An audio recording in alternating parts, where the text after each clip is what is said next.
नमस्ते दोस्तों, स्वागत है आपका मेरी एक और न्यू वीडियो में। तो आज की इस वीडियो में हम मालगुडी डेज की 29वीं शॉर्ट स्टोरी द एज यानी कि धार देखने वाले हैं। तो बिना देरी के स्टार्ट करते हैं। द एज यानी कि धार। ये जो धार कहानी है, इसका मुख्य पात्र है रंगा। रंगा नाम का एक आदमी है जो मालगुडी नगर में घूम घूम कर चाकू, छुरी, कैंची, हंसिया, दराती आदि पर धार लगाने का काम करता है।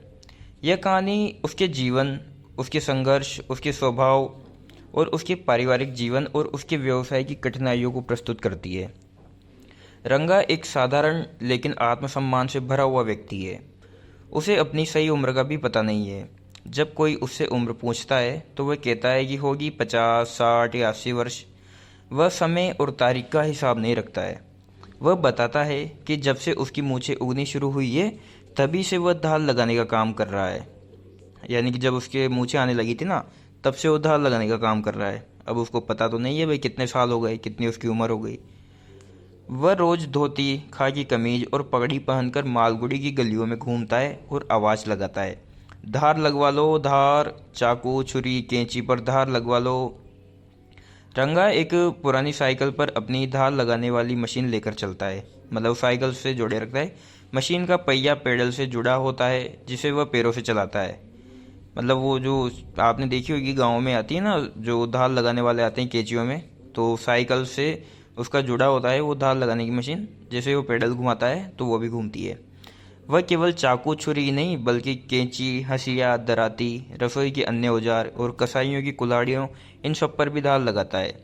उसे अपने काम पर बहुत गर्व है। उसका एक सपना यह भी है कि यदि आज भी युद्धों में तलवारें प्रयोग होती तो वह बहुत अमीर बन जाता। क्योंकि युद्धों में तो काफ़ी तलवारें चाहिए ना, तो वो इतने धार लगाता कि वो अमीर बन जाता। रंगा के लिए सबसे कठिन काम ग्राहकों को तैयार करना है। वह विशेष रूप से दर्जियों और नाइयों की दुकान पर जाता क्योंकि उन्हें धारदार और औजारों की ज़्यादा ज़रूरत होती थी। लेकिन वे लोग हमेशा व्यस्त रहते हैं और उसे टाल देते हैं। अधिकतर लोग शुरुआत में कहते हैं, जाओ कोई काम नहीं है अभी। लेकिन रंगा धैर्य नहीं छोड़ता। वह लगातार समझाता रहता है कि औजारों को समय समय पर धार लगवानी चाहिए। अंततः घर का कोई सदस्य पुराना जंग लगा चाकू निकाल लाता है और फिर दूसरे औजार भी धार लगवाने के लिए आने लगते हैं। कई बार वह ग्राहकों को यह कहकर भी डराता है कि वह लंबी तीर्थ यात्रा पर जाने वाला है और फिर बहुत दिनों तक नहीं मिलेगा। आपको फिर बिना धार वाले चाकुओं से ही काम चलाना पड़ेगा। मालगुड़ी में एक दूसरा धार लगाने वाला आदमी भी है। वह दुबला पतला है, छोटी मशीन से काम करता है, पैसा लेते ही गायब हो जाता है। उसके काम में गुणवत्ता नहीं है। मतलब वो बस वो ना टाइम पास करता है कुल मिला के, कि पैसे लेता है और ठीक से धार भी नहीं लगाता है और तुरंत गायब हो जाता है।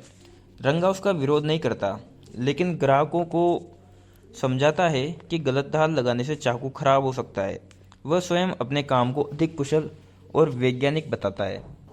उसकी मशीन से चमकदार चिंगारियां निकलती है जिन्हें देखकर बच्चे बहुत खुश होते हैं। रंगा अपने काम की 60 दिन की गारंटी देता है। यदि ग्राहक शिकायत करता है तो बहस नहीं करता, वह फिर से मुफ्त में धार लगा देता है। हालांकि वह यह भी समझता है कि कभी कभी खराब धातु, मौसम और औजार के गलत उपयोग के कारण धार जल्दी खराब हो सकती है। इस व्यवहार के कारण ग्राहक उससे खुश रहते हैं। रंगा बहुत साधारण जीवन जीता है। वह खाने पर बहुत कम खर्च करता है। प्रतिदिन लगभग 1 रुपये में भोजन कर लेता है। वह होटलों और रेस्टोरेंट का बचा हुआ भोजन खरीदता है। रात को वह एक पुरानी जर्जर इमारत में सोता है जहां उसे बूढ़े चौकीदार ने रहने की जगह दी थी। मतलब ये क्या है कि मकान ऐसा था जिस पर केस चल रहा था, विवाद का मकान था। तो केस तो लंबा चल रहा था काफ़ी टाइम से, तो ये खाली पड़ा था तो इस पर जगह दी थी। और जो चौकीदार था ना, वो यहाँ पर किराए से इस मकान को देता था और उनसे पैसे कमाता था। यद्यपि रंगा शहर में रहता है, उसका मन हमेशा अपने गांव में रहता है। उसकी पत्नी और बेटी गांव में रहती है। वह हर महीने कुछ पैसे घर भेजता है। विशेष रूप से वह अपनी बेटी की पढ़ाई के लिए चिंतित रहता है। उसे गर्व है कि उसकी बेटी स्कूल जाती है और उसके परिवार में पढ़ने वाली पहली लड़की है। मतलब कि ना उसकी जो बेटी थी ना, वही परिवार में पढ़ने वाली पहली लड़की थी। उसके पहले ना उसके परिवार में कोई भी पढ़ा लिखा नहीं था। रंगा की पत्नी मानती है कि लड़कियों को पढ़ाने की आवश्यकता नहीं है उसके अनुसार लड़की का काम घर संभालना, विवाह करना और बच्चे पैदा करना है। लेकिन रंगा इससे सहमत नहीं होता है। गांव के स्कूल शिक्षक ने उससे कहा था कि उसकी बेटी बहुत बुद्धिमान है और उसे आगे पढ़ाना चाहिए। यही कारण है कि रंगा अपनी आर्थिक कठिनाइयों के बावजूद अपनी बेटी की शिक्षा जारी रखना चाहता है। शुरुआत में रंगा गांव में लोहार की दुकान के पास काम करता था। वहाँ किसान अपने कृषि औजार ठीक कराने आते थे, इसलिए काम अच्छा मिलता था। लेकिन लोहार उसकी कमाई में से हिस्सा लेता था, कमीशन मांगता था। वह हर 1 रुपये में से 20 पैसे कमीशन लेता था। यानी कि रंगा है ना 20 रुपये कमाता था, मतलब सॉरी 1 रुपये कमाता था, तो 20 पैसा है ना उस लोहार को देना पड़ता था कमीशन के रूप में, क्योंकि उसके पास में बैठता था ना वो। और वो है ना शराब पीने के लिए भी मजबूर करता था। जो लोहार था वो रंगा को शराब पीने के लिए मजबूर करता था। इस कारण रंगा को परेशानी होने लगी। रंगा मानता था कि थोड़ी बहुत शराब पीने से कोई बुराई नहीं है, लेकिन उसकी पत्नी शराब से बहुत नफरत करती थी।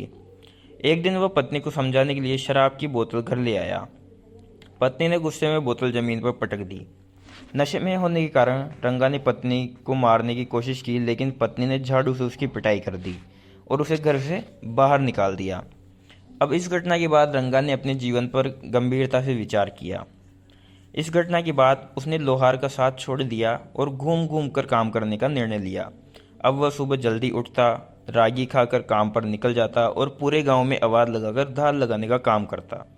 लोहार से दूर होने के बाद उसकी पत्नी का व्यवहार भी कुछ बेहतर हो गया। कड़ी मेहनत के बावजूद रंगा की आमदनी बहुत कम थी। कई बार पूरे दिन की कमाई केवल 2 रुपये होती थी। उसकी पत्नी भी मजदूरी करके घर चलाने में सहायता करती थी। आर्थिक तंगी के कारण दोनों हमेशा चिंतित रहते थे। पहले क्या है कि वो जो लोहार की जो दुकान थी ना, वहाँ पर खेतों का रास्ता जाता था, तो सारे किसान वहाँ होकर ही निकलते थे। और जैसे वो रंगा को देखते तो उनको याद आ जाता कि हाँ कि उनके फावड़े में धार लगानी है या फिर उनके औजारों में धार लगानी है, तो वहाँ पर है ना उसकी जो मतलब कमाई अच्छी हो जाती थी। लेकिन जब उसे वहाँ लोहार का साथ छोड़ा और गांव में घूम घूम कर काम करने लगा, तो फिर उसकी आमदनी कम हो गई। एक दिन पत्नी ने उस पर आरोप लगाया कि वह ठीक से आवाज़ नहीं लगाता है और पूरी मेहनत नहीं करता है। यह सुनकर रंगा ने बहुत ऊंची आवाज़ लगाकर अपनी क्षमता साबित की। मतलब ज़ोर से उसने आवाज़ लगा कर बताई कि भाई मैं कितनी ज़ोर से आवाज़ लगाता हूँ। पत्नी ने मजाक में कहा, तुम्हारी आवाज़ सुनकर लोग डरकर तुमसे अपने चाकू और छुरी छिपा लेते होंगे। पत्नी की यह बात सुनकर दोनों हंस पड़े। समय बीतने के साथ रंगा की बेटी इतनी बड़ी हो जाती है कि उसे पाम्बन के मिशन स्कूल में दाखिला दिलाया जा सके।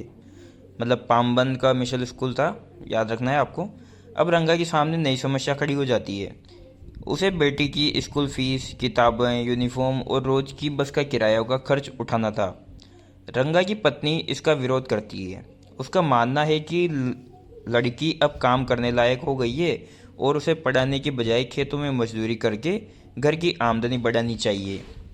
लेकिन रंगा इस विषय में बिल्कुल अड़िग रहता है। वह मानता है कि उसकी बेटी को वह संघर्षपूर्ण जीवन नहीं जीने देना चाहता जो उसने और उसकी पत्नी ने जिया है। वह चाहता है कि बेटी पढ़ लिख कर एक सम्मानजनक जीवन जिए। पत्नी उसके इस विचार को क्रांतिकारी समझती है और आश्चर्यचकित रह जाती है। अधिक पैसे कमाने के लिए रंगा मालगुडी शहर जाकर संभावनाएं देखने का निर्णय लेता है। वह मालगुडी जाकर वह अत्यंत प्रभावित होता है। वह गांव लौटकर पत्नी को बताता है कि शहर बहुत बड़ा है, वहाँ हजारों लोग रहते हैं, सड़कों पर बसें और कारें दौड़ती है, नाई और दर्जी की बड़ी संख्या में दुकानें हैं, हजारों घरों में चाकू छुरियाँ इस्तेमाल होती है। उसे विश्वास हो जाता है कि वहाँ उसके जैसे धार लगाने वालों के लिए भरपूर काम है।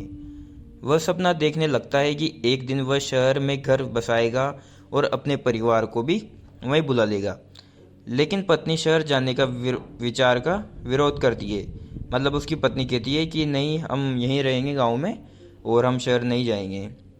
वह कहती है कि यह घर उनका अपना है, वह इसे छोड़कर कहीं नहीं जाएगी। शहर का माहौल बेटी को बिगाड़ देगा। बेटी फैशन और आधुनिकता के पीछे भागने लगेगी। पत्नी साफ शब्दों में कह देती है कि चाहे रंगा कहीं भी जाए, वह और उसकी बेटी गांव नहीं छोड़ेगी। यह सुनकर रंगा दुखी होता है, लेकिन बाद में समझौता कर लेता है। इसके बाद एक नया जीवन शुरू होता है। रंगा मालगुडी में रहने लगता है। और लगभग हर महीने कुछ दिनों के लिए गांव आता है। वह अपनी मशीन कृष्णा हॉल में सुरक्षित रखकर बस से गांव पहुंचता है। गांव आने पर उसे सबसे अधिक खुशी बेटी से मिलकर होती है। रंगा अपनी बेटी को स्कूल की यूनिफॉर्म में देखकर गर्व से भर जाता है। हरी स्कर्ट और पीली जैकेट में स्कूल जाती बेटी उसे बहुत सुंदर लगती है। वह रोज उसकी बातें सुनता है, स्कूल में क्या पढ़ाया गया है, कौन कौन से खेल खेले गए हैं, शिक्षकों ने क्या सिखाया है। इन बातों से उसे अत्यधिक आनंद मिलता है। उसे विश्वास हो गया था कि बेटी समझदार है और एक दिन अपनी माँ की रूढ़िवादी सोच को भी बदल देगी। एक बार गांव से मालगुडी लौटते समय रंगा बस का इंतजार कर रहा था। कई बसें निकल गई, कुछ बसें रुकी, लेकिन वह उनमें नहीं बैठा। समय का कोई अंदाज़ा नहीं था, क्योंकि उसने कभी घड़ी या कैलेंडर का उपयोग ही नहीं किया था। एक तेज बस उसके सामने से निकल गई। रंगा ने मजाकिया ढंग से सोचा, अच्छा हुआ इसमें नहीं बैठा, ये तो चांद पर पहुंचा देती मुझे। यह प्रसंग उसके सरल और भोले स्वभाव को दर्शाता है। बस का इंतजार करते समय वह बेटी के बारे में सोचता रहता है कि वह मन ही मन प्रार्थना करता है कि बेटी पढ़े, आगे बढ़े और एक दिन डॉक्टर जरूर बने। उसके मन में डॉक्टरों के प्रति बहुत सम्मान था। जब वह पत्नी को अस्पताल ले जाता था तो डॉक्टरों को देखकर प्रभावित हो जाता था। इसलिए वह चाहता था कि उसकी बेटी भी एक दिन डॉक्टर बने और सम्मानपूर्ण जीवन जिए। इसी दौरान एक पीले रंग की सरकारी गाड़ी वहां आती है। गाड़ी पर परिवार नियोजन का प्रचार चित्र बना हुआ था। परिवार नियोजन मतलब फैमिली प्लानिंग। 2 बच्चे काफ़ी हैं, ऐसा उस पर लिखा हुआ था। हालांकि रंगा पढ़ नहीं सकता था, लेकिन उसने ऐसे नारों के बारे में सुन रखा था। गाड़ी में बैठा एक आदमी उसे पूछता है, कहाँ जाना है? रंगा कहता है, शहर। वह आदमी उसे मुफ्त में बिठा लेता है। अब उस पर लिखा तो था कि परिवार नियोजन, लेकिन रंगा को पढ़ना थोड़ी आता था, तो वो पढ़ नहीं पाया कि उस पर क्या लिखा था। गाड़ी में बैठकर रंगा अत्यंत खुश हो जाता है। उसने जीवन में कभी इतनी सुविधा से यात्रा नहीं की थी, हमेशा बस के धक्के ही खाए थे। वह सोचता है कि यदि उसकी पत्नी यह देख लेती तो उसे विश्वास हो जाता कि शहर में उसकी कितनी इज्जत है। कार आकर रुक गई उसके लिए तो इज्जत तो हुई ना। कुछ देर बाद गाड़ी एक कैंप में पहुंचती है। वहां रंगा को खाना, कॉफ़ी, आराम सब कुछ दिया जाता है। इतना सम्मान उसे पहले कभी नहीं मिला था, इसलिए वह उस अधिकारी को लगभग देवता समान समझने लगता है। नीली कमीज वाला व्यक्ति उससे कहता है कि उसे 30 रुपये मिलेंगे, अच्छा खाना मिलेगा, शहर पहुंचाया जाएगा, यहाँ केवल एक रात रुकना होगा, एक ट्रांजिस्टर रेडियो भी दिया जाएगा। याद रखना है कि उससे क्या क्या देने का वादा किया था कि एक तो उसको 30 रुपये देंगे, अच्छा खाना मिलेगा, शहर पहुंचाया जाएगा और यहाँ पर केवल एक रात रुकना है, और एक तुम्हें रेडियो भी दिया जाएगा। रंगा ये सुनकर खुश हो जाता है। 30 रुपये उसके लिए लगभग 10 दिनों की मेहनत की कमाई थी। वह सोचता है कि पैसे बेटी को देगा, रेडियो भी बेटी को देगा, बेटी पढ़ी लिखी है इसलिए रेडियो चला सकेगी। बाद में उसे एक अधिकारी के सामने ले जाया जाता है। अधिकारी उससे पूछता है कि नाम क्या है, उम्र क्या है, शादी हुई नहीं हुई, बच्चे कितने हैं, ऐसे सामान्य प्रश्न पूछता है। रंगा अपनी आदत के अनुसार हर प्रश्न का लंबा उत्तर देने लगता है। वह पत्नी, बेटी और अपने जीवन की कहानी सुनाने लगता है। जब अधिकारी बच्चों के बारे में पूछता है तब रंगा बताता है कि उसके 6 बच्चे बचपन में ही मर गए थे। 7वीं संतान उसकी बेटी है। वह देवी की कृपा से वो जीवित बची है। वह गर्व से बताता है कि बेटी स्कूल जाती है, बहुत बुद्धिमान है, डॉक्टर बनना चाहती है। यह कहानी का भावात्मक केंद्र है। मतलब अधिकारी उसकी बातों को अनसुना करके परिवार नियोजन का भाषण देने लगता है। वह कहता है जनसंख्या बढ़ रही है। मतलब रंगा को है ना, यहाँ पर बताया नहीं गया था कि भाई उसको यहाँ पर क्यों लाया गया है और उसके साथ क्या होने वाला है। तो वो तो उसको तो बस ऐसा वादा किया गया था, तुम्हें तो यहाँ एक रात रुकना है और तुम्हें 30 रुपये मिलेंगे, एक रेडियो मिलेगा और खाना मिलेगा। तो वो तो रुक जाता है बेचारा। और वो जो अधिकारी उसको भाषण देने लगता है कि जनसंख्या बढ़ रही है, भोजन की समस्या है, सरकार चाहती है कि 2 से अधिक बच्चे ना हो। फिर उससे एक कागज़ पर अंगूठा लगवा लिया जाता है। रंगा पढ़ा लिखा नहीं था, इसलिए उसे यह नहीं पता था कि वह किस बात की सहमति दे रहा है। भाई पढ़ा लिखा तो था ही नहीं, अब उसमें किसी भी कागज़ पे साइन कराओ। उससे तो बस इतना कहा गया था कि तुम्हें तो 30 रुपये देंगे, ना तुम्हें कोई क्वेश्चन पूछना है ना तुम्हें कुछ बोलना है, बस जैसा हम कहें वैसा करना है, तुम्हें 30 रुपये दे देंगे, बस इतना सा काम है। इसके बाद उसे दूसरे हिस्से में ले जाया जाता है। वहाँ वह देखता है कि डॉक्टर बैठे हैं, सहायक मौजूद हैं। एक ट्रे में कई बड़े बड़े चाकू और चिकित्सा उपकरण रखे हैं। धीरे धीरे उसे सच्चाई समझ में आने लगती है। उसे याद आता है कि उसका कसाई मित्र अखबारों में पढ़कर बताता था कि सरकार जगह जगह नसबंदी शिविर लगा रही है। अब उसे एहसास होता है कि उसे भी नसबंदी के लिए लाया गया है। वह समझते ही वह भय से कांप उठता है। उसे पलंग पर लिटाया जाता है। सहायक उसके हाथ पैर पकड़ लेते हैं, उसके कपड़े उतार दिए जाते हैं। वह डर जाता है, लेकिन फिर भी सोचता है कि शायद उसे नुकसान नहीं पहुंचाया जाएगा। जैसे ही डॉक्टर और सहायक उसके शरीर पर ऑपरेशन की तैयारी शुरू करते हैं, रंगा को पूरा सच समझ में आ जाता है। भाई पहले तो ये सोच जाता है कि भाई क्या करेंगे कि मेरे साथ, उसको पहले बताया गया था कि बस तुम्हें तो 30 रुपये दिए जाएंगे, जैसा कहीं वैसा करना। तो समझ नहीं पा रहा था कि क्या हो रहा है। लेकिन जैसे ही ऑपरेशन की तैयारी शुरू हुई तो रंगा को पूरा सच समझ में आ जाता है। अचानक वह बुरी तरह घबरा उठता है। वह चिल्लाने लगता है, मुझे छोड़ दो, मुझे छोड़ दो। वह जोरदार झटका देता है, अपने ऊपर झुके लोगों को धक्का मार देता है, मेज पर रखे सारे चाकू और उपकरण बिखेर देता है और फिर अस्पताल का कपड़ा पहने हुए ही बाहर निकलता है। भागते हुए वह जोर जोर से चिल्लाता है, मुझे कोई नहीं काटेगा। उसकी आवाज़ दूर दूर तक गूंजती है। यही वह आवाज़ थी जिससे वह वर्षों से पुकारता आया था। चाकू छुरी पर धार लगवा लो, मतलब वो ऐसी आवाज़ लगाता था, ऐसे ही उसने कहा कि मुझे कोई नहीं काटेगा, ऐसी आवाज़ वो लगाता गया। अब वही आवाज़ उसकी स्वतंत्रता और अस्तित्व की रक्षा का हथियार बन जाती है। और इसी के साथ ये स्टोरी भी यहाँ पर ख़त्म हो जाती है।